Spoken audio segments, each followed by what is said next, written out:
Hello students, आज का जो हमारा टॉपिक है वह स्टाइल्स ऑफ डाइंग, जो हमारी टेक्सटाइल डिज़ाइनिंग की यूनिट सेकंड का पार्ट सी है।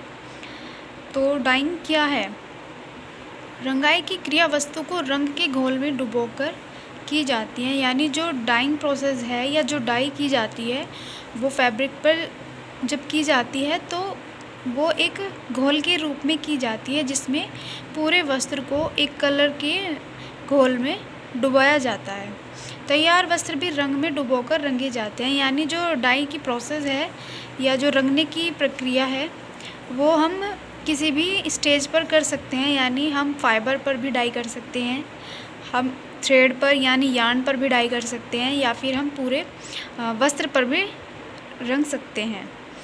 वस्त्र बनाने के पूर्व जब वे धागे के रूप में ही रहते हैं तब भी उन्हें रंगा जाता है, अथवा उन्हें कच्ची अवस्था यानी जो रो स्टेज होती है उसमें भी रंगा जा सकता है।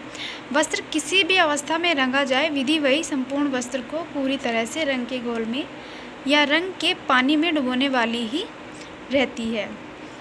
वस्त्र पर रंग का पक्कापन तथा टिकाऊपन इस बात पर निर्भर करता है या उतना ही स्थायी रहता है जितनी ही प्रारंभिक अवस्था में रंगाई की जाती है। यानी जितनी पहली अवस्था में अगर हम डाई की प्रोसेस करते हैं वो कलर जो है फैब्रिक पर वो उतना ही अच्छा चढ़ेगा। यानी अगर हम फाइबर्स पर डाई करते हैं तो जो कलर है वो फाइबर्स में काफ़ी अच्छे से एब्जॉर्ब हो जाता है और फैब्रिक बनते बनते वो और ज़्यादा स्ट्रॉन्ग हो जाता है। इसलिए जो वो कलर का पक्कापन है वो बहुत अच्छा रहता है फैब्रिक पर। तो जो अगर हम डाइंग प्रारंभिक अवस्था में करते हैं तो वो रंग जो है फैब्रिक में अंदर तक आसानी से पहुंच जाता है। तैयार वस्त्र को अगर रंगना हो तो वो भी बहुत इजी है।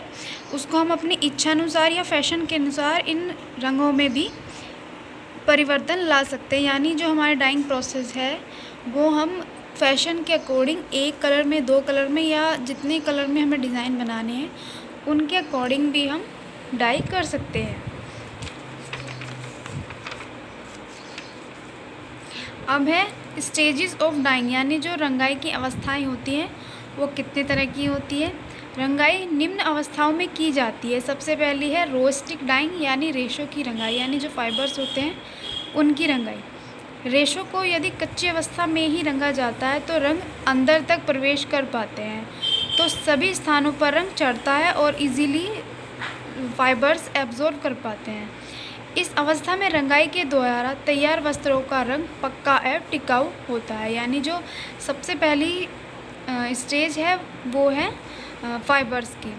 नेक्स्ट है यार्न डाइंग, यानी धागों की रंगाई। जब फाइबर्स से जब धागे बनाए जाते हैं तो उसके बाद भी रंगाई की जाती है। तंतु को काटकर सूत यानी कि यार्न बनाने के बाद उसकी रंगाई की जाती है तो उसे सूत यानी यार्न डाइंग कहा जाता है। जब धागे के रंगाई के लिए डुबोया जाता है तो उसे चरखियों पर या फिर लच्छों के रूप में रखा जाता है, इसलिए कभी कभी इस विधि को लच्छों की रंगाई भी कहा जाता है। यानी फाइबर्स के बाद यार्न की भी डाइंग की जाती है। और नेक्स्ट है क्रॉस डाइंग। इसमें विभिन्न प्रकार के तंतुओं को मिश्रित करके रंगाई की जाती है। प्रत्येक तंतु को रंगकर और सुंदर बनाया जाता है। इसमें या तो ताने के धागों को या फिर बाने के धागों को रंगा जाता है। यानी इसमें सिर्फ एक ही तरह के धागों को रंगा जाता है, या फिर ताने यानी जो हमारा वार्प है, या फिर बाना यानी जो हमारा वेफ्ट यार्न है, किसी एक को रंगा जाता है और फिर बुनाई की जाती है, जिसमें एक प्रकार के सूत बिना रंगे रहते हैं। यानी उसमें फिर एक साइड का जो धागा है वो बिना रंगा रहता है और पूरा वस्त्र तैयार होने के बाद वस्त्र की रंगाई की जाती है। इससे पहले बिना रंगे सूत यानी जो बिना रंगा धागा होता है, सूत को दूसरी बार रंगाई के घोल में रंग प्रदान किया जाता है, जिससे पहले सूत व बिना सूत के रंगों में विभिन्नता आ जाती है। यानी इससे फिर एक अलग तरह का डिज़ाइन निकल के आता है। नेक्स्ट है डॉप डाइंग। इस प्रकार की रंगाई में से निकलने से पहले ही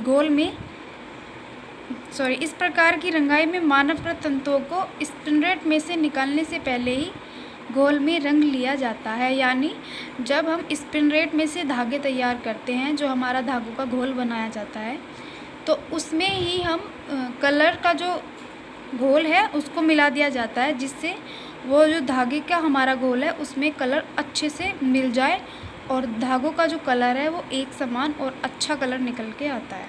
इस प्रकार की विधि में काफ़ी समय में धन बच जाता है, साथ ही इस विधि में पक्का रंग चढ़ता है। नेक्स्ट है पीस डाइंग, यानी जो वस्त्र की रंगाई।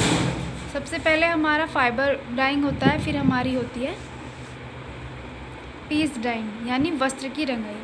अधिकांश वस्त्रों को बुने जाने के बाद रंगा जाता है। इस विधि से सभी तंतुओं के वस्त्रों को छोटे छोटे ढेर कर लिए जाते हैं और फिर वस्त्र को रस्सी के रूप में रंग के घोल में घुमाते हैं। इसमें तंतुओं के अनुसार विधि का चुनाव किया जाता है और यह विधि सभी तंतुओं के वस्त्रों पर यूज़ की जाती है, यानी जो ये विधि है ये सभी प्रकार के तंतुओं पर यूज़ की जाती है।